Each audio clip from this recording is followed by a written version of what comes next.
Déjà, je suis très honoré d'être là. Comme tu l'as si bien dit, je suis médium. J'ai vu passer des dames qui tiraient les cartes. Et j'ai eu une petite voix qui m'a dit, tu vois, cette femme, elle fait n'importe quoi. J'ai eu des souvenirs qui m'appartenaient pas. Et ben, ce bruit blanc me permet d'entendre et de voir des âmes et des défunts qui peuvent venir me parler. Matériel, c'est très subjectif et très subtil, en fait, tout ça, et que c'était des défunts qui voulaient parler, et puis ça apaise les défunts, et puis surtout ça apaise les âmes.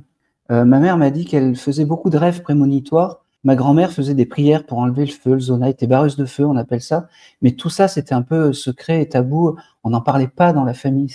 C'est très bizarre, mais en fait, c'est comme si j'ai eu une espèce d'énergie qui m'a tapé ici, un peu, on appelle ça le troisième œil. J'ai eu une forte odeur de pastis parce que ça m'a marqué, en fait.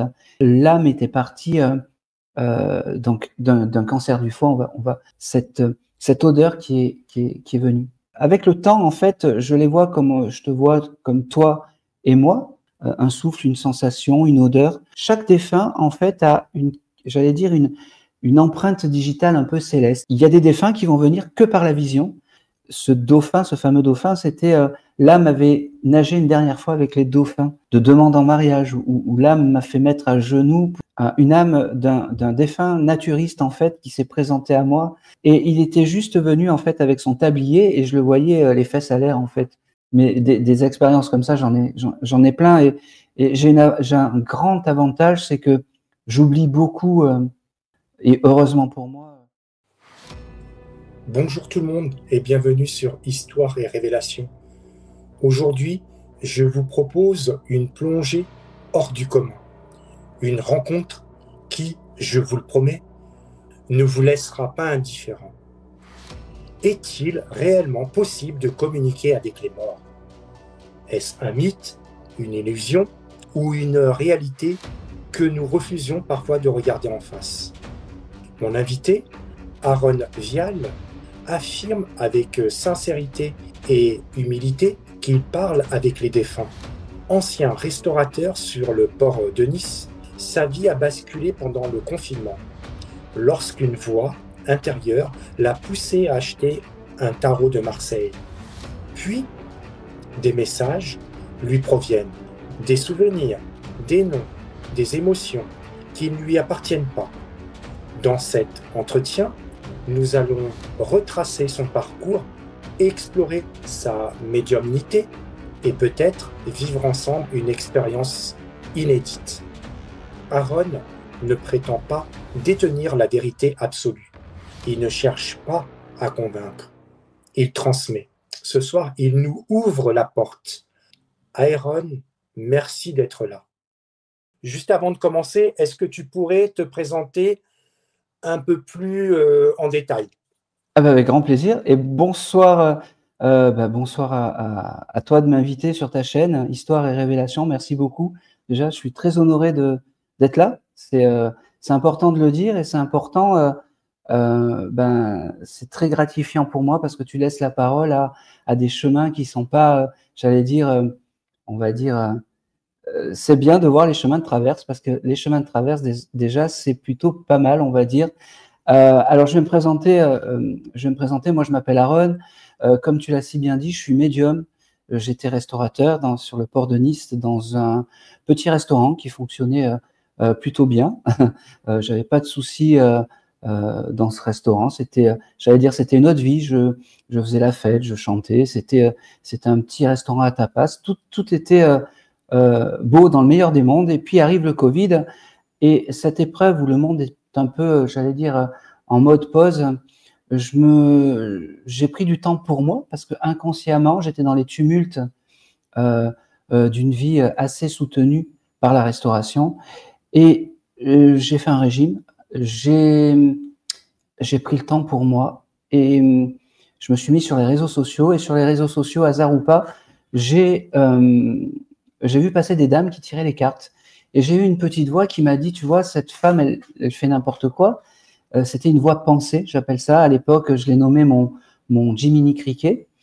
Va acheter un jeu de cartes et puis tu verras, ça va changer ta vie. Le lendemain, je suis allé dans les librairies, parce que oui, c'était le Covid, mais oui, les librairies étaient ouvertes et j'ai choisi un jeu de cartes qui est le tarot. Et au moment en fait où j'ai touché les cartes et où je me suis mis en direct, j'ai eu des souvenirs qui m'appartenaient pas. Alors ça aurait pu me faire peur, mais pas du tout. J'étais très enjoué d'avoir, j'allais dire, une telle capacité qui fleurissait en moi. Et puis au bout de quelques temps, j'ai voulu essayer l'écriture automatique et puis ça n'a pas fonctionné. Je fais du gribouillage automatique, mon crayon part un peu dans tous les sens et en fait je suis un peu comme un transcommunicant avec ce bruit blanc, en plus de les voir et de les percevoir. Pour moi, c'est une rapidité dans la communication.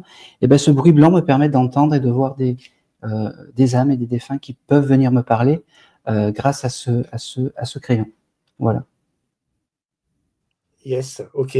Mais c'est vrai, ce qui est intéressant dans cette histoire, si tu pourrais nous expliquer un petit peu en détail, d'être un ancien restaurateur et puis justement au moment du confinement, la petite voix qui te parle, comment c'est venu?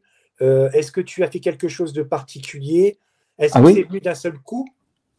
Alors, la chose particulière en fait que j'ai fait, déjà, j'ai fait un régime. À l'époque, j'avais perdu 20 kilos. Bon, j'ai tout repris depuis la médiumnité, mais ça, c'est un détail. J'ai fait, en fait, la chose que j'ai faite en particulier, c'est m'occuper de moi. Je suis resté sans rien faire et je me suis retrouvé.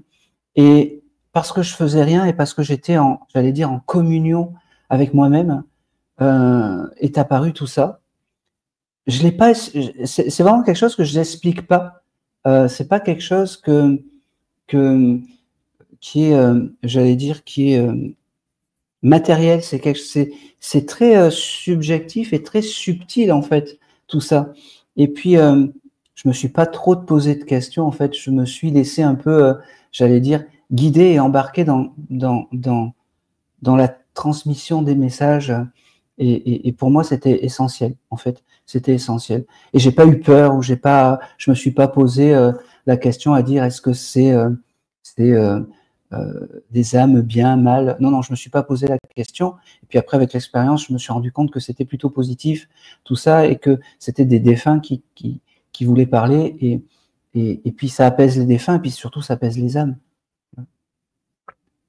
Et justement, aujourd'hui, avec du recul, est-ce que tu penses que justement, pendant la période du confinement, est-ce que c'était bénéfique pour toi, dans le sens que justement ça a été le moment propice, et est-ce que tu penses que s'il n'y aurait pas eu ces fameux confinements, ça aurait changé? Tu aurais eu peut-être sa petite voix ou pas du tout? Ah ben je l'aurais pas eu, je l'aurais pas eu parce que vous savez, tu sais, quand on est dans un dans un quotidien de vie où le matin je me réveillais pour aller faire mes courses pour le restaurant, préparer le soir, j'aurais pas eu j'allais dire cette ouverture de l'au-delà, cet éclat de l'au-delà qui m'a été transmis de là-haut. Euh, j'aurais encore le restaurant. Hein. J'aurais encore le restaurant. Hein. J'avais pas de souci, le restaurant fonctionnait très bien, vraiment. D'accord. C'était ouais. Et justement, avant cette révélation, parce qu'on peut dire que c'est quand Ah même oui. une révélation, avais-tu déjà eu des signes ou des intuitions inexpliquées dans ton enfance ou dans ta jeunesse, ou pas du tout? Alors personnellement, pas du tout. Et puis quand j'en ai parlé à ma mère, en fait, ma mère m'a dit qu'elle faisait beaucoup de rêves prémonitoires. En fait, au moment où je suis né, au moment où elle est tombée enceinte de moi, elle a commencé à faire ses rêves prémonitoires. Mais il y a 50 ans, ça ne se disait pas parce que c'était un autre temps, une autre époque. Et puis, ma grand-mère faisait des prières pour enlever le feu, le zona était barreuse de feu, on appelle ça. Mais tout ça, c'était un peu secret et tabou. On n'en parlait pas dans la famille. C'était pas quelque chose. Il y a 50 ans, on n'en parlait pas. On était déjà que maintenant, des fois, on est pris pour des illuminés, pour des charlatans. Bref, peu importe. Ça se disait encore moins il y a 50 ans, vraiment. Ouais. Alors, qu'as-tu ressenti la première fois quand tu as entendu ou perçu une âme?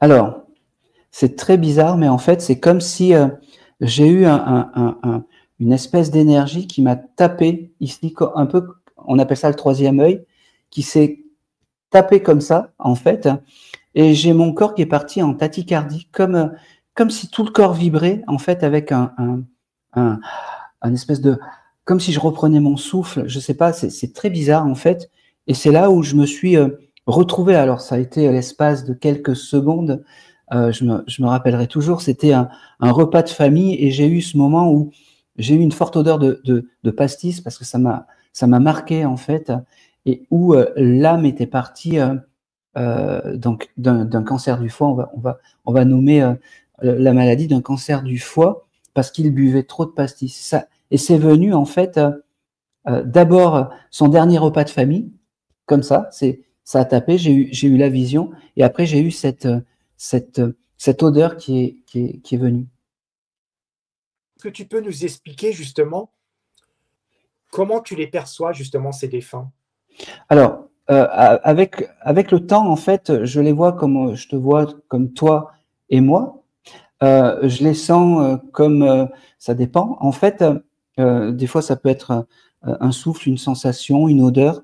Ce qu'il faut retenir, c'est que chaque défunt, en fait, a j'allais dire, une empreinte digitale un peu céleste, avec son lot de signes pour se faire reconnaître. Il y a des défunts qui vont venir que par la vision, d'autres que en chuchotant, d'autres qui vont me donner que des souvenirs marquants de joie, des vacances, des choses comme ça, peu importe leurs souvenirs. D'autres, ça va être un peu du toucher, un peu de sensation, un peu de vision. Et mon décodeur, en fait, moi je l'ai appelé mon décodeur médiumique, traduit tout ça, en fait, et retranscrit tout ça. Alors le plus dur, c'est pas de recevoir, c'est de décoder et de faire comprendre. Parce que des fois, le plus dur, c'est pas de, comme je dis, c'est pas de recevoir, mais vraiment de faire comprendre à la personne qui vient me consulter. Et Ouais. justement, est-ce que tu as un exemple concret sans trop entrer dans les Ou- détails, justement, d'un défunt qui est venu te voir, les plus bizarres ou les plus étranges? J'en ai tellement. Alors en fait, Vas-y, raconte, on adore les histoires. c'est vrai que non, mais c'est vrai que chaque histoire est vraiment, j'allais dire anthologique, et chaque chemin de vie est vraiment anthologique. Euh, je vais vous donner en fait ce que j'ai eu il y a pas très longtemps.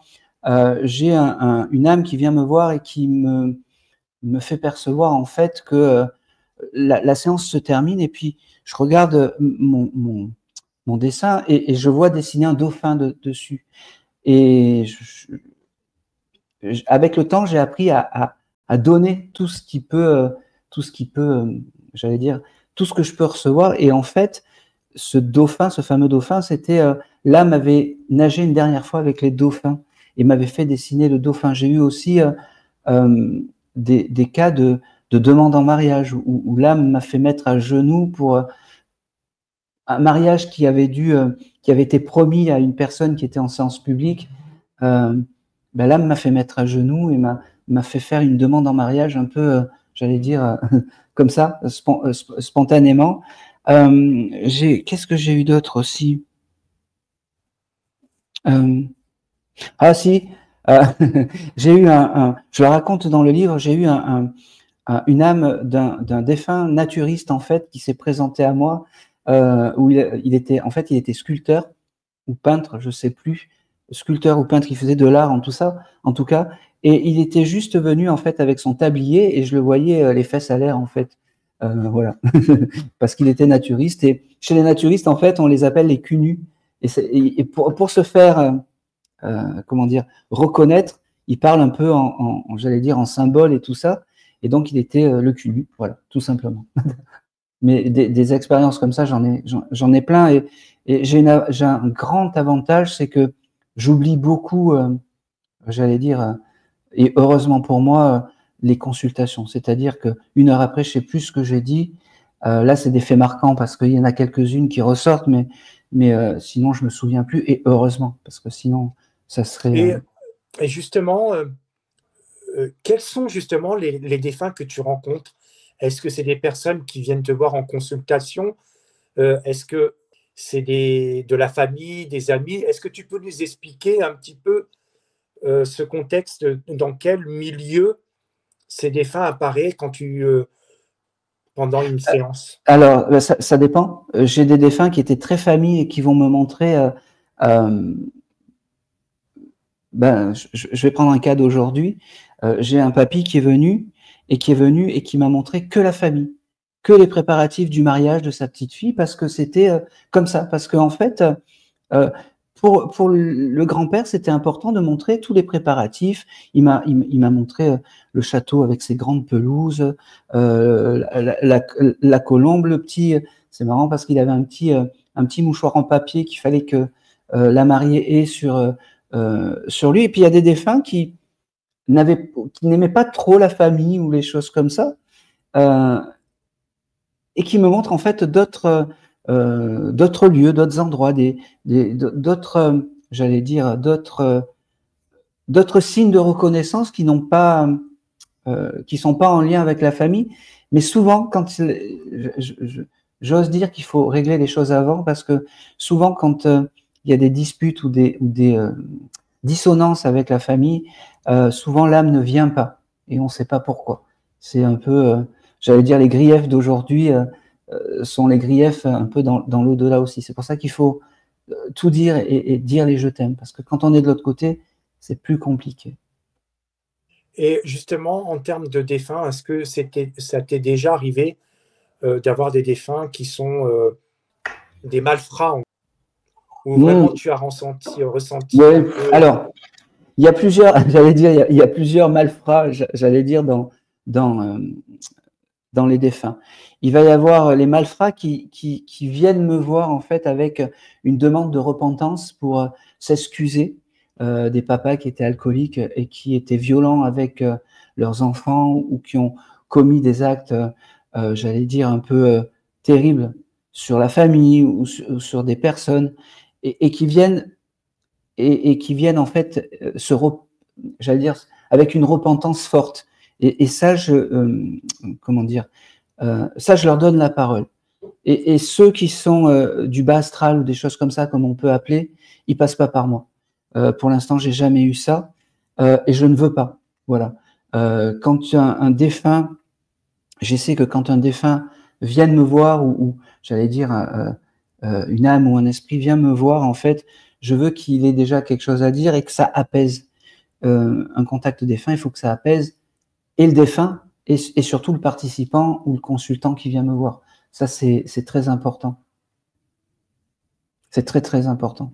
Comment arrives-tu à faire le discernement entre justement une âme, on va dire entre guillemets classique, et cette fameuse entité, cette entité? Oui, comment tu arrives à faire le discernement, et comment toi tu les perçois? Comment ils t'apparaissent ces fameuses entités? Les énergies du bas astral, j'ai une chance, c'est que pour l'instant, j'ai pas été confronté à ça. Parce que je suis un médium qui a que depuis le Covid, donc je suis un jeune médium en fait. C'est vrai que j'ai une chance incroyable de recevoir beaucoup par rapport à la durée d'exercice, on va dire. Mais ça, il n'y a pas de règle. Un médium, quand on lui, j'allais dire, quand là-haut il y a tout qui s'ouvre, ça s'ouvre vraiment. Peut-être que l'expérience me fera percevoir si. Je suis en train de dire des bêtises. Ça m'est arrivé une fois où j'étais à Avignon, où j'ai fait un salon il y a très longtemps à Avignon, et où j'avais dû croiser vraiment une âme assez sombre et assez, j'allais dire, bon, on va dire mauvaise, et dans le bas astral. J'ai eu des nausées après la séance, mais quelque chose de terrible. Et je ne savais pas ce que c'était. Des nausées, des problèmes de digestion, des maux de tête. Je me suis fait analyser de haut en bas, échographie, prise de sang. J'avais rien, seulement un peu de fer, mais ça c'est un détail. Et ben je pense que la seule fois où j'ai dû croiser une âme un peu mauvaise, j'ai vraiment senti ces vomissements, ces choses comme ça. Mais je l'ai ressenti qu'une fois. Et puis après, il faut apprendre à parler à son guide. et le guide empêche. Alors c'est très imagé, mais quand on envoie l'intention à notre être qui nous protège là-haut, moi je les appelle les guides spirituels, de ne pas m'amener des énergies sombres, et ben il fait plutôt bien le travail. Et voilà, j'ai plus été confronté à ça. Et justement, s'il y a des personnes qui nous écoutent là et puis qui vont se dire, mais le monsieur, c'est bien ce qu'il nous dit, Iron, mais pour moi, il est manipulé par des entités. Justement, qu'est-ce que tu pourrais leur dire? Alors, j'allais dire oui.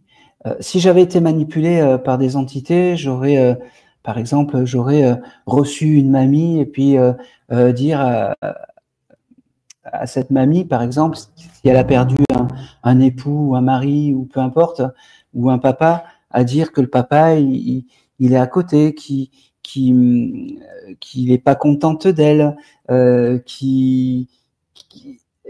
de mauvais, il reste mauvais jusqu'au bout.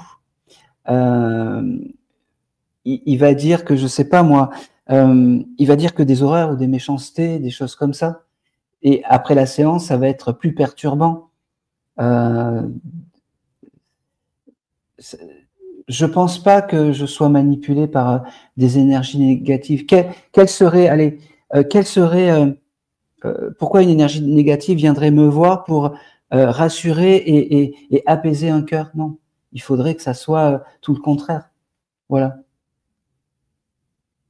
Ok. Et justement, au début de l'émission, tu nous as parlé Oui. que tu avais choisi donc le tarot de Marseille. Oui. Et justement, le tarot de Marseille, s'il est bien utilisé, tant mieux. Mais s'il est mal utilisé, on peut faire venir comme on vient de le dire, des entités, oui. des choses pas très positives. Et justement, pourquoi avoir choisi le tarot de Marseille comme premier outil? Est-ce lui qui t'a ouvert la porte? Alors, sûrement, c'est l'outil qui m'a. Ça a été un peu. C'est un peu comme la clé dans. J'allais dire, c'est la clé de la serrure, en fait, sur l'au-delà. Mais il y a une chose qui est importante, c'est que je l'ai utilisé une semaine ou 15 jours, je ne sais plus exactement, parce que je me suis rendu compte qu'après, c'était plus un frein à la transmission des messages qu'un outil, j'allais dire, indispensable. Mon outil, c'est j'allais dire, mon outil, c'est mon crayon, mon papier qui tourne et qui, maintenant, voilà. Ouais. Ok. Et justement, qu'est-ce qui t'a convaincu que ces souvenirs ou messages ne venaient pas de toi? Alors, ça, c'est une évidence. Voilà, c'est une évidence. Il y a une chose qui est importante. Moi, je sais que je suis médium, comme je sais que je suis un garçon. Et il n'y a pas de, j'allais dire, j'ai aucun doute j'ai aucun doute que ça soit les âmes qui viennent me voir et me donner les messages. C'est une évidence pour moi. J'ai aucun doute de ça. Aucun.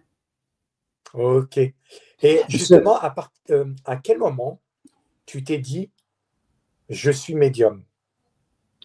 Au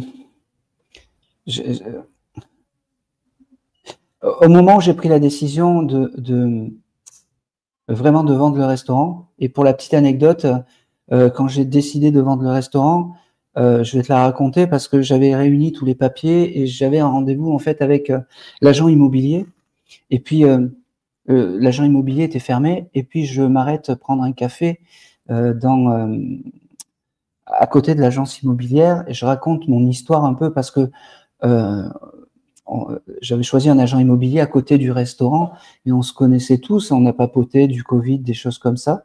Et quand je lui ai expliqué mon histoire, le restaurateur chez qui j'ai pris un café cherchait un restaurant à acheter et c'est lui qui m'a acheté le restaurant. J'étais guidé, on ne sait pas par quoi, on ne sait pas par qui. Certains vont dire que c'est des coïncidences, des choses comme ça, mais je pense que c'est bien plus que ça. Et puis, moi, j'aime bien me laisser un peu émerveiller parce que c'est important l'émerveillement des choses au vu de tout ce qui se passe. Voilà, j'ose dire que on peut avoir ce côté un peu, j'allais dire fleureux et d'émerveillement des choses. Moi, ça me va. Ben oui. Et justement, quel a été le regard de tes proches à cette époque? Alors, pour ma famille, ma mère, tout ça, vraiment pas de souci. J'ai eu une cousine qui m'a tourné le dos, mais bon, ça c'est pas bien grave parce que c'est comme ça. C'est peut-être la peur d'eux, peut-être, j'en sais rien, mais tout le monde l'a bien accepté, vraiment. Tout le monde l'a bien accepté. D'accord. Et aujourd'hui, elle l'a toujours pas accepté? Toujours pas, j'ai plus de nouvelles. D'accord. Et comment as-tu appris à faire confiance à ce que tu percevais? Alors ça, c'est avec l'expérience en fait. Il y a une chose qui est importante aussi, c'est que la connaissance de soi est importante dans la médiumnité. C'est-à-dire que quand il y a un élément, ou quand il y a une sensation, ou quand, je sais pas, un parfum qui correspond pas à l'endroit, à l'instant présent, ou une vision qui ne me correspond pas, je sais que c'est pas à moi et que c'est pas que c'est pour la personne d'en face. Et le plus dur, comme j'ai dit, c'est pas de recevoir, c'est de savoir décrypter, apprendre à décrypter et apprendre à faire comprendre à l'autre en face que les signes exacts. Et c'est important, les signes de reconnaissance. Et sinon, après, au fil du temps, tu t'es formé ou tu as appris seul? Ah, j'ai appris seul. Il n'y a pas de formation pour être médium. Il n'y a pas de, il n'y a pas de, la connaissance de soi, c'est la meilleure, mais vraiment, la connaissance de soi, c'est le meilleur apprentissage de la médiumnité. Mais vraiment, on aura beau tourner, il n'y a pas, il y a pas d'école de médium, on n'est pas à Poudlard ou chez Harry Potter, quoi. C'est, je dis et je répète, on sait qu'on est médium comme on sait qu'on est un garçon ou une fille. Et c'est vrai que des fois, ça peut paraître fou parce que les personnes qui sont, j'allais dire, qui n'ont pas ces capacités vont dire oui, c'est n'importe quoi, mais j'allais dire, je pourrais pas vous expliquer que moi je vois des choses que vous ne voyez pas. C'est comme ça. C'est comme ça. Justement, elle voit les défunts, elle aussi. Oui, Et nous, on a pu échanger tous les deux. Justement, tu m'as expliqué oui, donc la même chose et c'est comme ça que nous ouais, sommes rentrés en contact. ouais, Et que toi, tu arrives à justement oui, à fermer ce canal. Est-ce que tu peux nous expliquer un peu plus en détail comment oui. tu fais et Pour fermer? parce que ça peut être compliqué. Je dis, tu es en voiture, tu vois quelqu'un qui est à côté de toi qui est en train de te parler, c'est un défunt, tu sais, c'est un peu perturbant. Alors, il y a une chose qui est importante, je m'autorise pas à donner des messages comme ça dans la rue à tout et n'importe à n'importe qui, à tout. Je pourrais, mais je sais que la personne. Alors des fois, ça m'arrive que j'ai des âmes, des défunts qui viennent à côté et qui me demandent d'aller. Euh, je l'ai beaucoup quand je vais travailler. Je sais pas si je te l'ai dit, mais je voyage beaucoup en Uber et souvent quand je prends le Uber, j'ai toujours l'âme de la personne qui vient du Uber, proche ou moins proche. Mais si la personne me demande pas ce que je fais dans la vie, je ne m'autorise pas à transmettre un message. On n'est pas dans des films. On n'est pas, on n'est pas quand on reçoit des messages, il faut pas se vouer une mission d'aller chercher la petite fille, je sais pas où. C'est un peu du sensationnel et c'est pas ça. C'est pas ça. J'ai une chance incroyable aussi, c'est que j'ai pas une médiumnité qui est lourde. C'est une chance pour moi de pas être tiraillé. Une fois que c'est fini, c'est fini. Je suis dans mon. C'est comme si je mettais en fait un bouton on et off. C'est-à-dire qu'ils savent. Par contre, quand je suis en séance, je veux qu'ils me donnent tout. C'est-à-dire que voilà, je suis leur serviteur à 100%. Même si je reçois rien, ils savent qu'ils peuvent. Moi, des femmes me dérangent pas, vraiment. Ils peuvent venir me contacter quand ils veulent. Mais on a instauré en fait j'allais dire, une espèce de respect. C'est-à-dire que euh, quand je vais acheter du pain ou des choses comme ça, ils sont pas là à apparaître ou des choses comme ça. Ça arrive, attention, hein. Je n'ai pas dit que c'est jamais, mais ça arrive. Mais j'ai une chance incroyable, c'est que ils me respectent et j'ai une médiumnité plutôt gaie. J'ai pas une médiumnité où on est comme ça à dire et là, voilà. Et j'ai une chance incroyable aussi, c'est d'être un médium à signe de reconnaissance. J'ai beaucoup de signes de reconnaissance du présent. C'est-à-dire, le défunt me dit que vous avez fait ça il y a quelques jours, il était à vos côtés. Et pour moi, c'est vraiment le Graal d'avoir ça parce que ça permet de faire percevoir que l'âme est encore à nos côtés. Alors, j'ai aussi ces fameux signes de comment il était, comment il est parti, mais je m'attarde plus sur les signes du présent pour dire, voilà, il est à côté de vous et c'est important. Et peu importe le signe. J'ai des mois, des dates. Quelle est la différence entre un don, une ouverture spirituelle ou un développement personnel? Alors, je vais l'expliquer moins compliqué que toi. En fait, on a tous des capacités, en fait. Mais ces capacités se transforment en dons quand on excelle quelque part. On sait tous, j'allais dire, jouer au foot, on sait tous faire de la musique, mais on va prendre l'exemple de la musique, parce que c'est proche de moi, mais quand on devient un Mozart, c'est un don. Quand on devient quelqu'un pour qui la musique est beaucoup écoutée, la personne qui fait cette musique, ça en devient un don. La capacité à jouer de la musique, c'est différent. On sait jouer de la musique, mais Mozart avait un don pour la musique. Et c'est là où il y a la bascule. Voilà. Je ne sais pas si j'ai été clair. Parce que, en fait, le problème de tout ça, c'est dur de mettre des mots sur quelque chose qui n'en a pas, sur quelque chose qui est, j'allais dire, singulier et très, un peu, j'allais dire, très volatile, voilà, un peu comme l'oiseau, très volatile. Ok. Peux-tu nous expliquer comment se déroule une séance avec toi, étape par étape?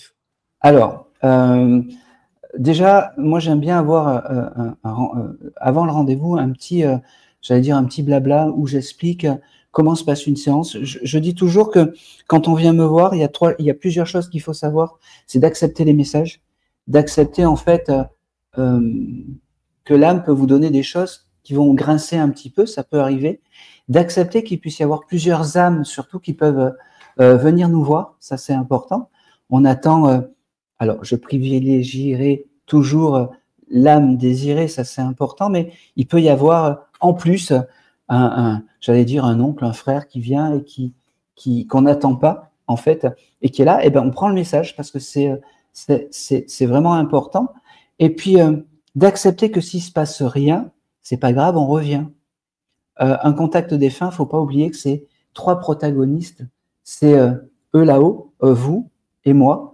Et des fois, je comprends pas, il y a rien qui vient, ben c'est pas grave, on revient.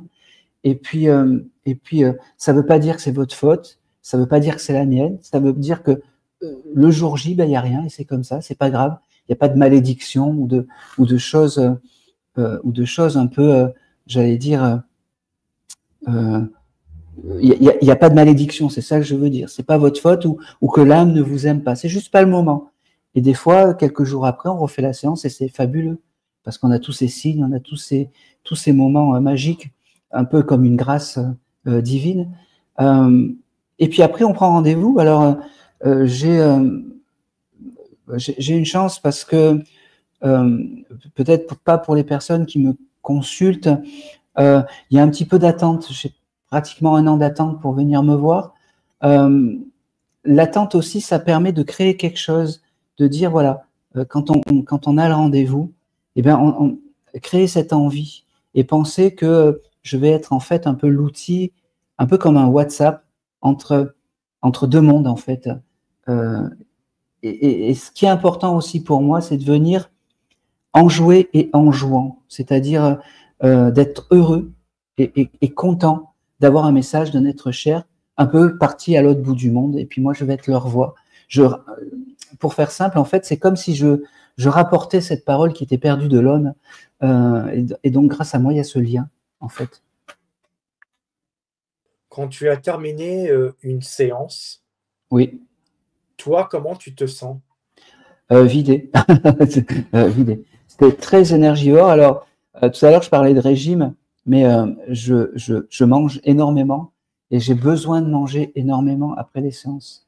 Bon, j'ai pris du poids, mais c'est comme ça parce que c'est très, très, très énergivore. Vraiment. Très, très énergivore.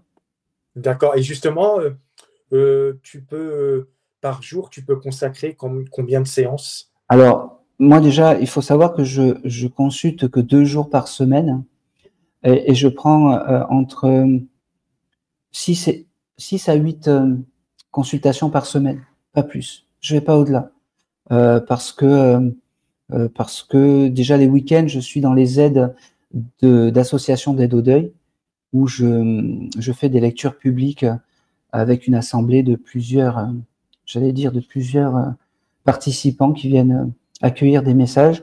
Donc voilà, je me réserve 2 jours par semaine, et ben parce qu'on est sur Terre et que il faut bien vivre et que sur Terre on a nos règles terrestres et c'est pour ça qu'il faut bien vivre. Voilà. Et Oui, bah puis oui.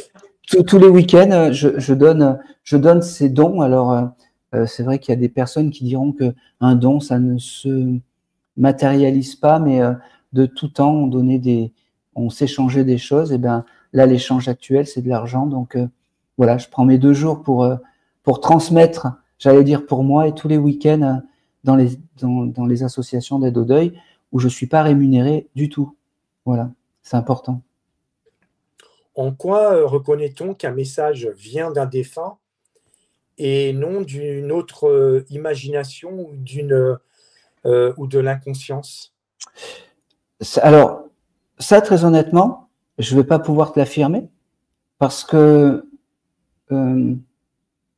moi, quand je reçois les messages, je reçois les éléments, je pourrais décrire le défunt, les choses comme ça, mais peut-être que c'est, on ne sait pas, l'imagination des deux qui font que les souvenirs du défunt, mais il y a des choses qui sont quand même troublantes parce que il y a des fois des éléments que personne ne connaît, c'est-à-dire ni moi, euh, ni la personne que j'ai en face, et je peux décrire.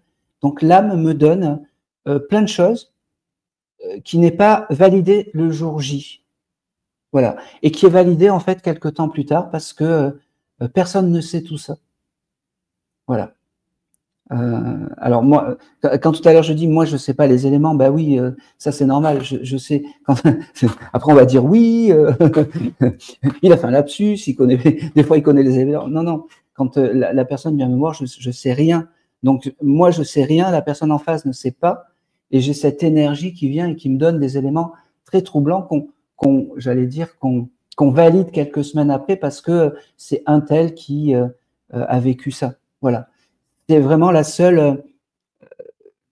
Je me dis, c'est impossible. C'est impossible que ça soit la transmission de pensée ou du mentalisme ou des choses comme ça. Vraiment.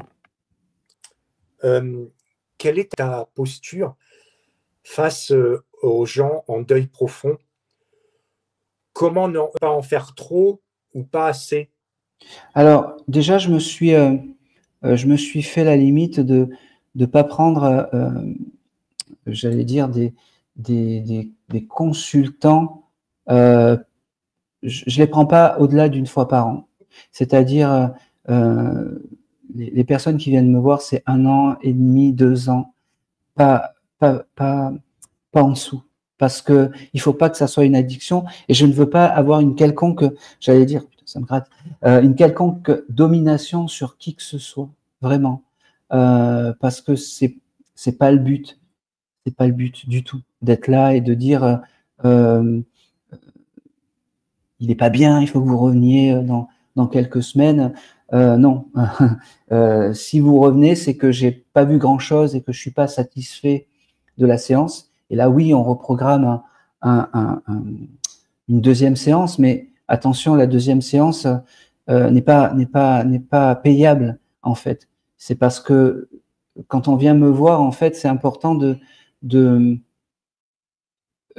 qu'une séance soit fluide et qu'on reconnaisse le défunt. Ça, c'est important. C'est la seule fois où je dis, voilà, dans 15 jours, on revient. Sinon, c'est 1 an et demi, un bon 1 an et demi, déjà. Un message raté peut faire plus de mal que de bien. Ah oui, c'est pour ça que je préfère arrêter. Il y a des fois où j'en discutais juste avant l'interview. Il y a des fois où je comprends pas pourquoi l'âme me fait partir dans des directions, j'allais dire n'importe où, n'importe comment. Je sais pas pourquoi l'âme va me montrer un bowling alors qu'il avait jamais fait de bowling. C'est un exemple, hein, attention. Hein. Il n'avait jamais fait de bowling ou quoi que ce soit. Et pourquoi il me montre ça? J'en sais rien. Donc je préfère arrêter parce que c'est pas le moment. Ça veut dire surtout que c'est peut-être la personne qui est en face n'est pas apte à accueillir le message ou pas. Ça peut-être, il y a tellement d'éléments et tellement de potentialités de dire qu'un message ne passe pas. Donc c'est pour ça, je préfère arrêter et dire voilà, on revient. Et même des fois, on peut dire oui, un médium il pose pas de questions, et des fois, moi instinctivement j'en pose. Est-ce qu'il faisait ça? Mais il faut une réponse positive en fait, parce que ça crée une énergie, voilà. Et quand je vois que c'est coupé ou qu'il y a la négation, je préfère pas. Allez, on revient, c'est mieux. Voilà. Ok. Et justement, comment toi tu fais pour te protéger de ton énergie entre deux séances?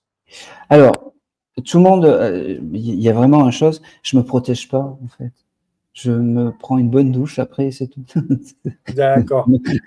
Tu laisses couler et après. Oui, exactement.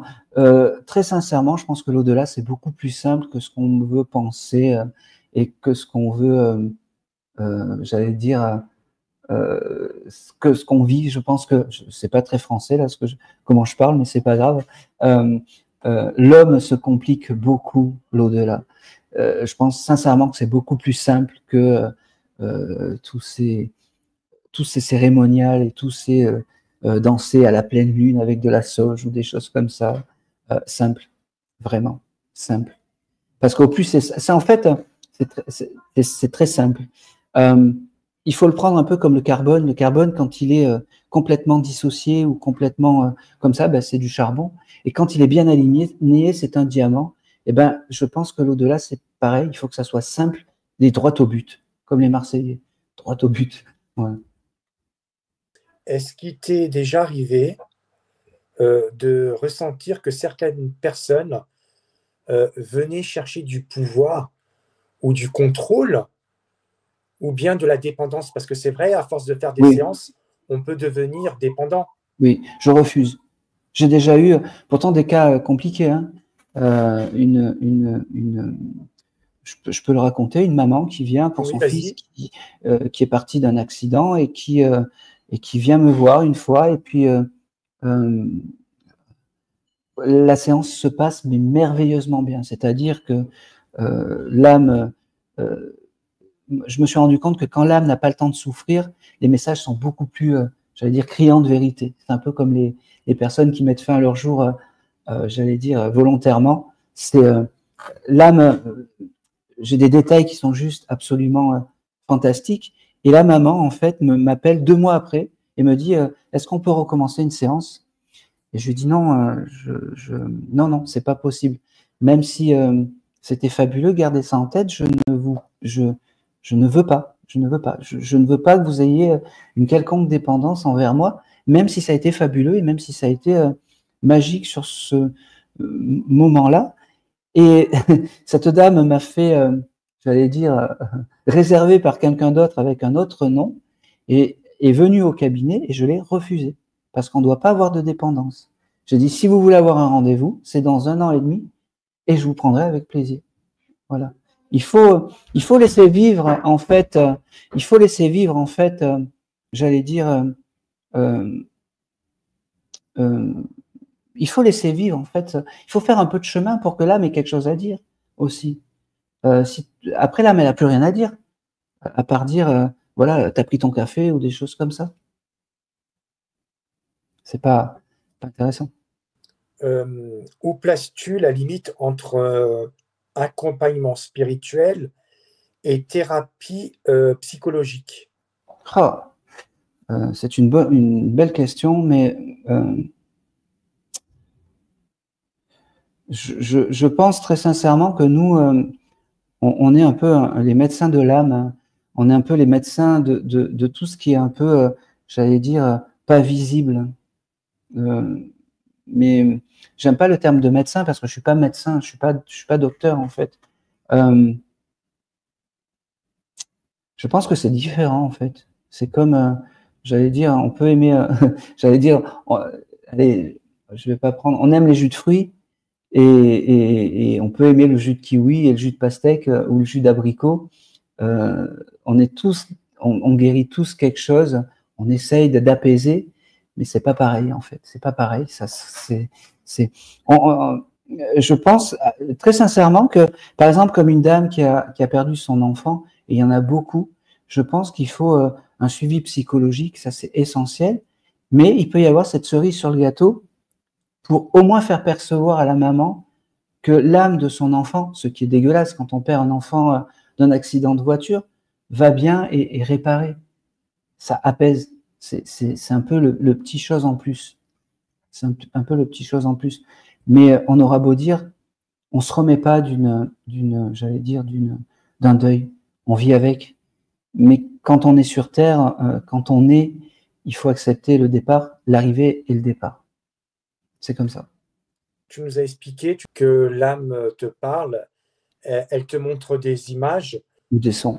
Est-ce que toi, ressens-tu des émotions? Oui, oui. Tu peux nous expliquer un petit peu? Oui, alors les émotions, des fois, ça m'arrive dans des séances de pleurer.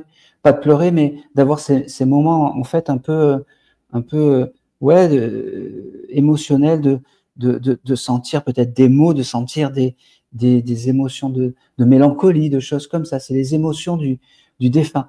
Mais il faut pas que je me laisse emporter. Parce que si je me laisse emporter, en fait, c'est là où la connexion s'envole, en fait. Je suis toujours sur un fil entre rester sur Terre et être, j'allais dire,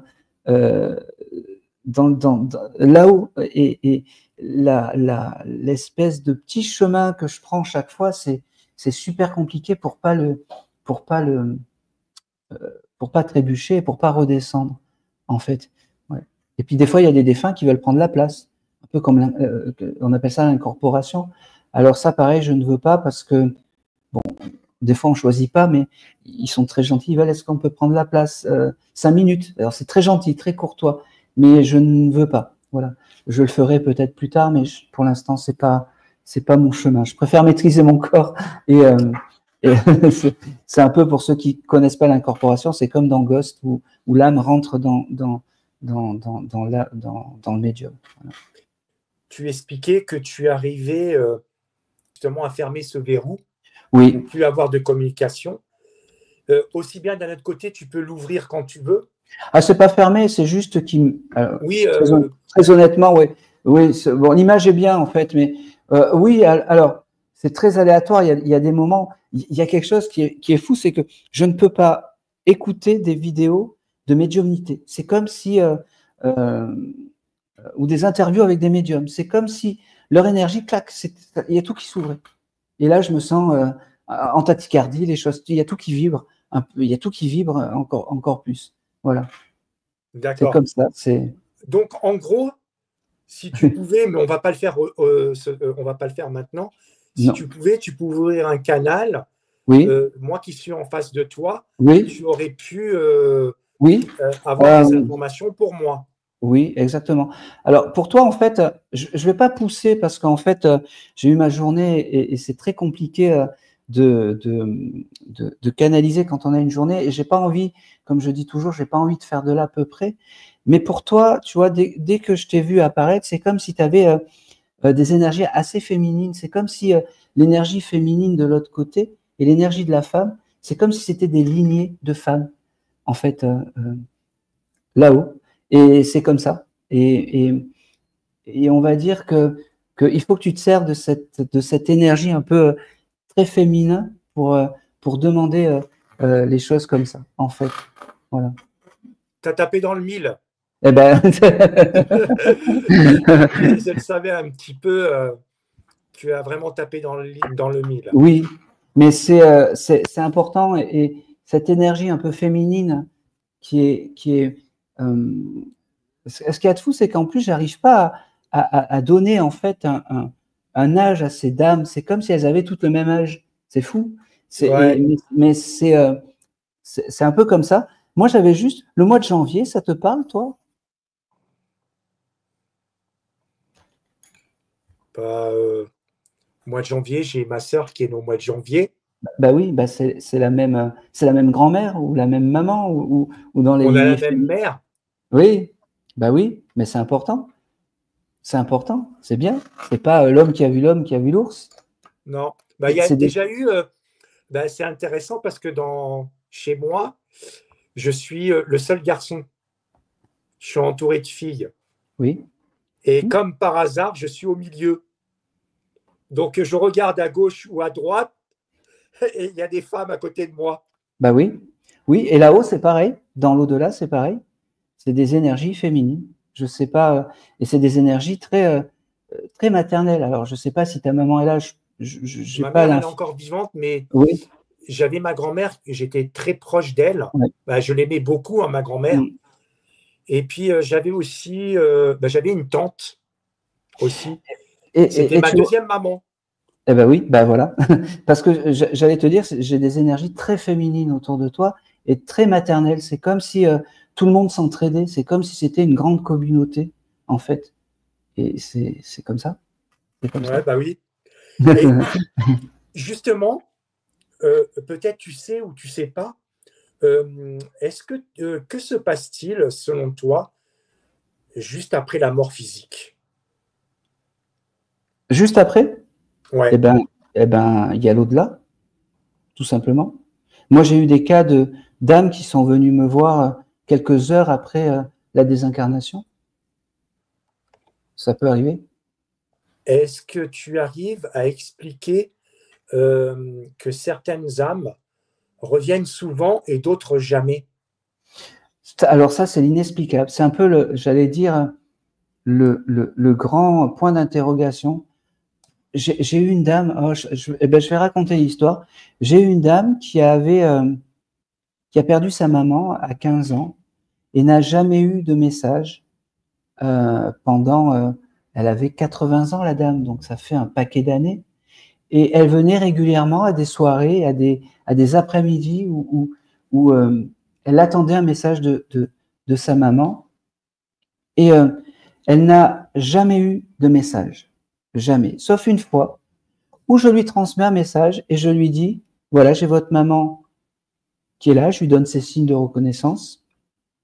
Euh, et la maman me dit, pose-lui une question et tu vas comprendre pourquoi je ne suis jamais venue. Donc je lui dis, est-ce que vous avez une question à me poser? Et elle me dit, quand est-ce que je rejoins ma mère? Tout était dit en fait. La maman ne se matérialisait pas parce qu'elle savait que sa fille avait des pensées noires ou mélancoliques, tout simplement. Il y a toujours une bonne raison pourquoi une âme ne se matérialise pas. Ça paraît tellement simple, mais c'est comme ça. Qu'est-ce qui s'est passé pour cette dame? Eh ben, elle est revenue, elle a plus eu de message. La seule fois où elle a eu un message, en fait, elle a eu ça et je lui ai expliqué que c'était pas le moment. Il fallait qu'elle se fasse de jolis souvenirs pour, c'est très imagé, mais pour le grand départ, pour raconter les événements terrestres aux défunts là-haut, même s'ils savent tout. Elle m'a dit, dis-lui que voilà, qu'elle se fasse de jolis souvenirs avec un petit clin d'œil. Voilà. Et quelque temps après, tu as repris des contacts avec elle. Comment elle se sent Non, actuellement? je sais pas. Je sais pas parce que c'est une dame qui est sur Lyon, qui était sur, non pas sur Lyon, sur Neuville-sur-Saône, pas très loin. Et j'interviens plus dans l'association, donc je ne sais pas. D'accord. Voilà, Ok. mais ça m'avait marqué. Et c'est important voilà. Que penses-tu, toi, justement, de la réincarnation? Alors ça, oulala, oulala, là, tu veux nous faire jeter des tomates. Là, tu vas avoir des commentaires. Là, tu vas en avoir des commentaires. Oui, c'est pas ça. Alors, la réincarnation, moi, j'en parle pas trop parce que c'est très controversé et très chacun a la sienne et personne a réellement j'allais dire la solution parce que au final, c'est quand on sera passé de l'autre côté qu'on saura et encore pas sûr qu'on sera tout, mais on en saura une partie. Euh,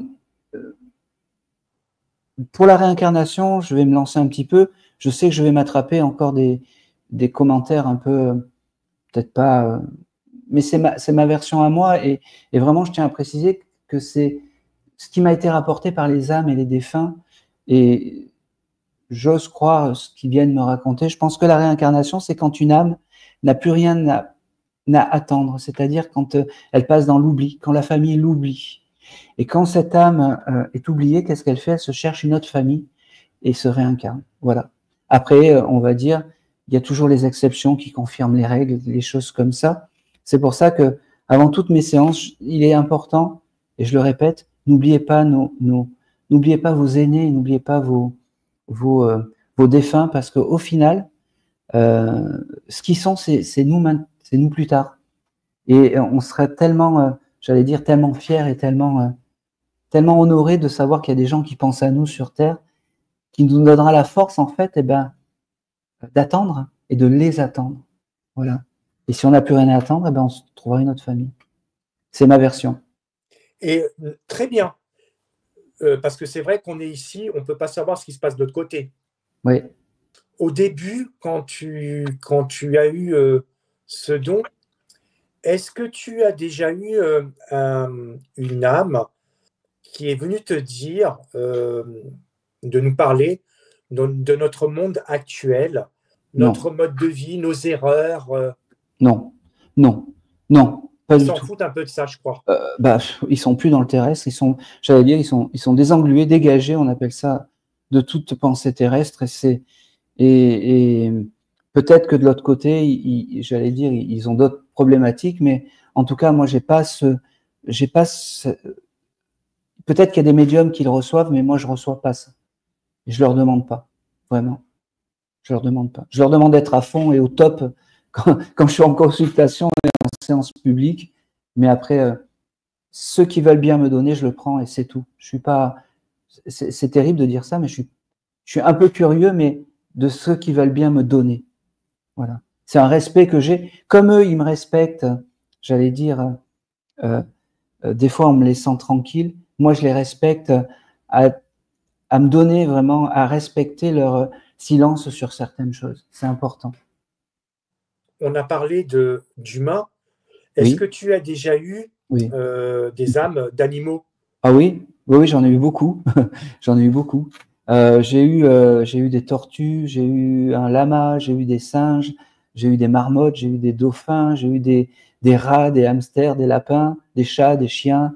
Qu'est-ce que Tu peux j'ai eu nous d'autre? raconter un petit peu Ah oui, comment ça s'est la rencontre des perroquets. avec tu prends qui tu veux, la rencontre, comment ça s'est passé et qu'est-ce Alors, que vous avez celle qui a, échangé?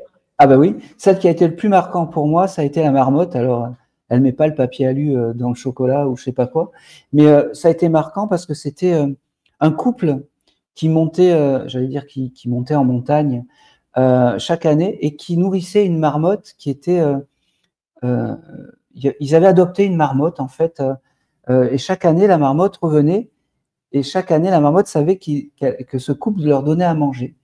Euh, la marmotte est partie. Et puis, le monsieur a eu, je crois, si je me souviens bien, un problème au poumon et s'est envolé.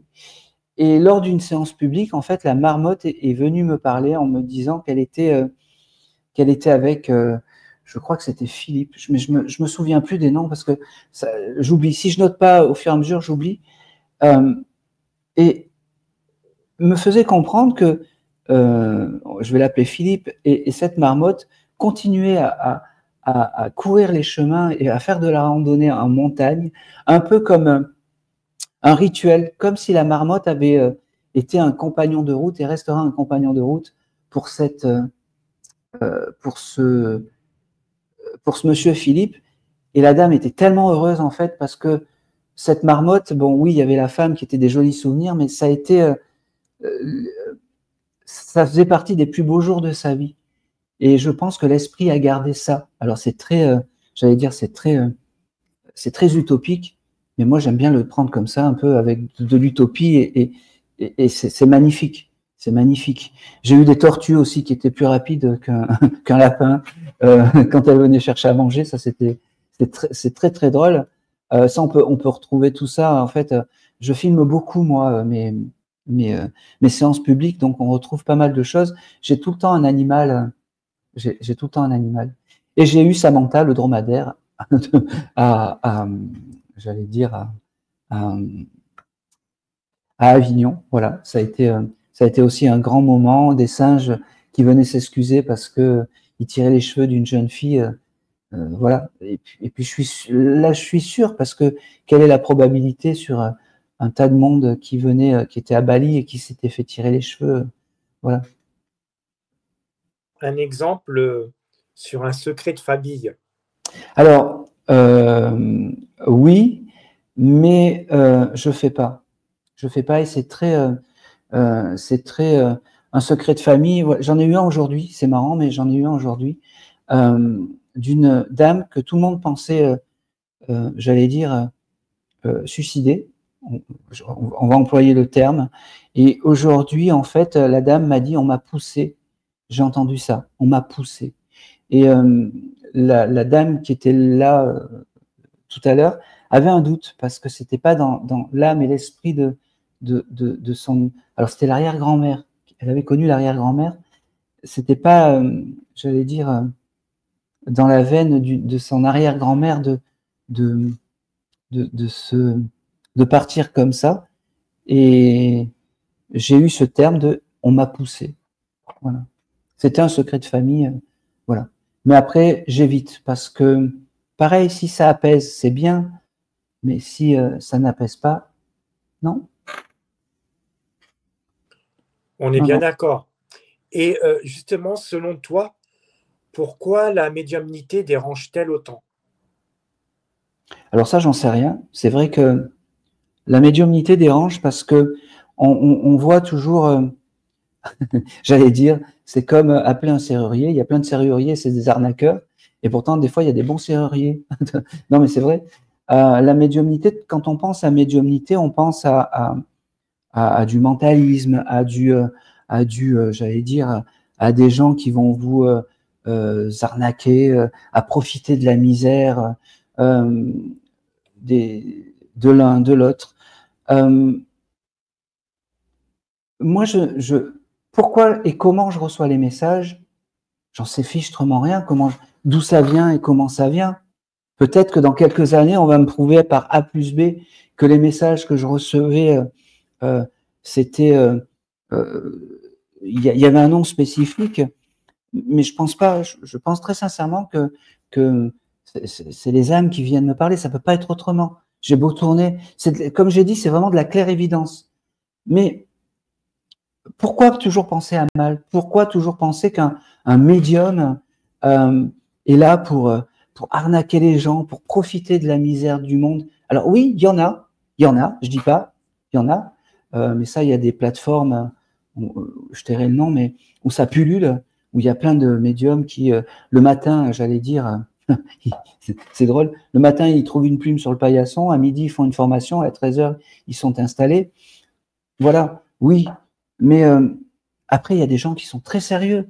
Je peux vous donner des noms comme Reynald Roussel, qui fait partie des médiums, qui pour moi est brillant, j'aime pas, mais très inspirant et qui m'a beaucoup aidé. Et puis il y en a plein d'autres. En fille, il y a Céline Franou qui est juste magnifique. Voilà. Là, c'est des médiums qui sont sérieux et qui ne profitent pas, en fait, de la détresse des gens. Et après, bien entendu, il y en a. Mais c'est un peu comme tout. C'est un peu comme, j'allais dire, les maisons de retraite. Il y a des maisons de retraite où c'est l'horreur. On est d'accord. Et puis, il y a des maisons de retraite où le personnel est respectueux et respectable. Voilà. Et ben, dans les médiums, c'est pareil. Il va y avoir des médiums qui je suis désolé, mais qui vont faire du mentalisme, qui vont faire plein de choses.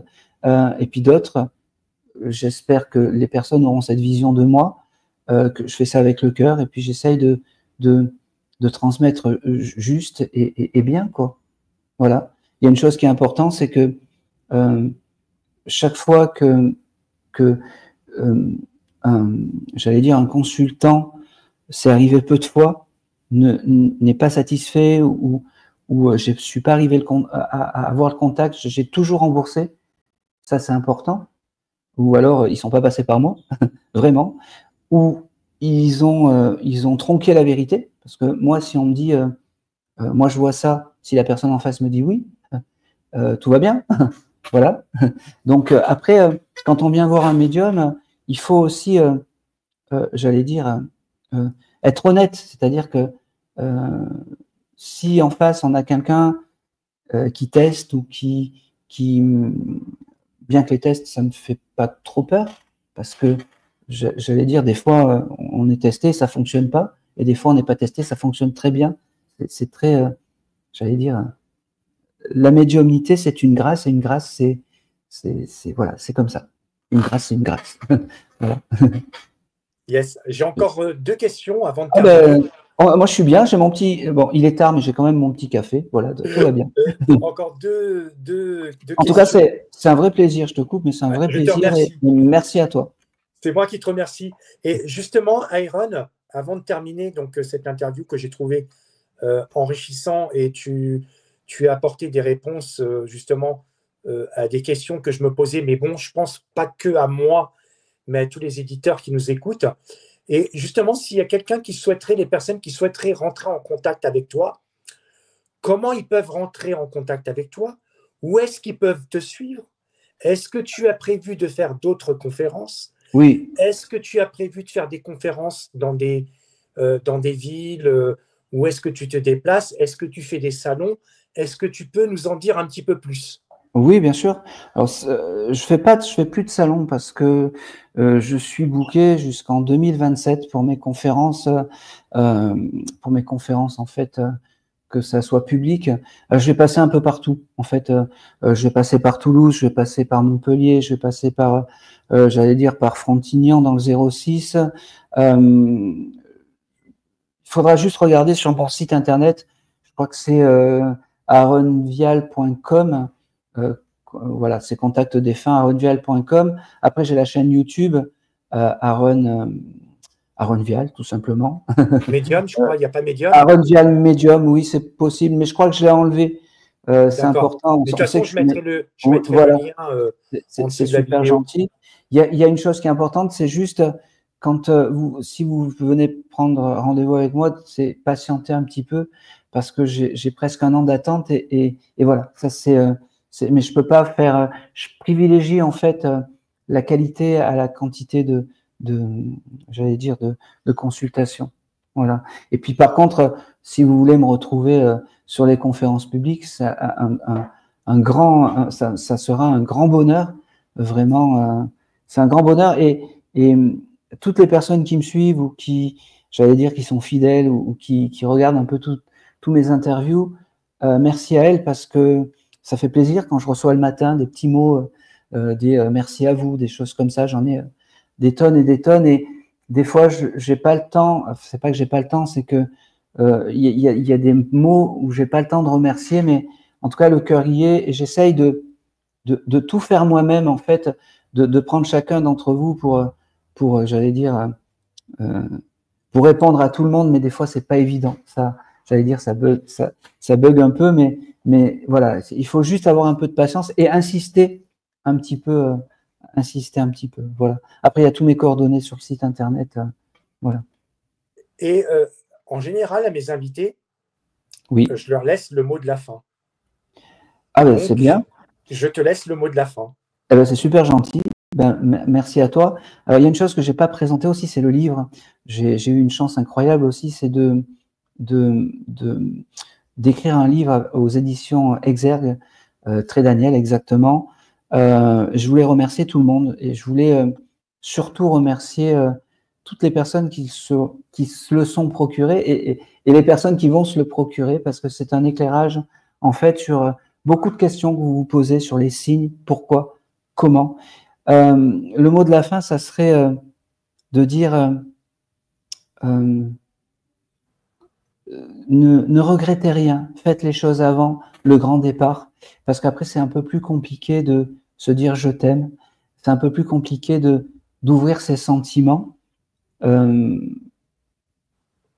pense que c'est tout, et je vais faire exactement comme je fais dans les séances, et c'est tout.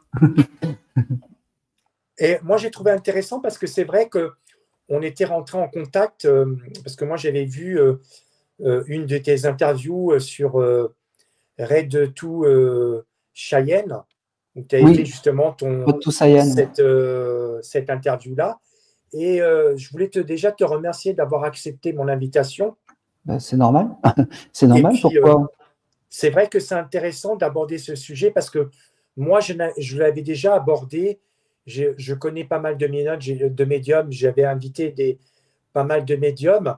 Justement, je voulais faire un discernement, de trouver quelqu'un justement qui me parle des défunts parce que grâce à toi, j'ai pu apprendre des choses que je ne savais pas.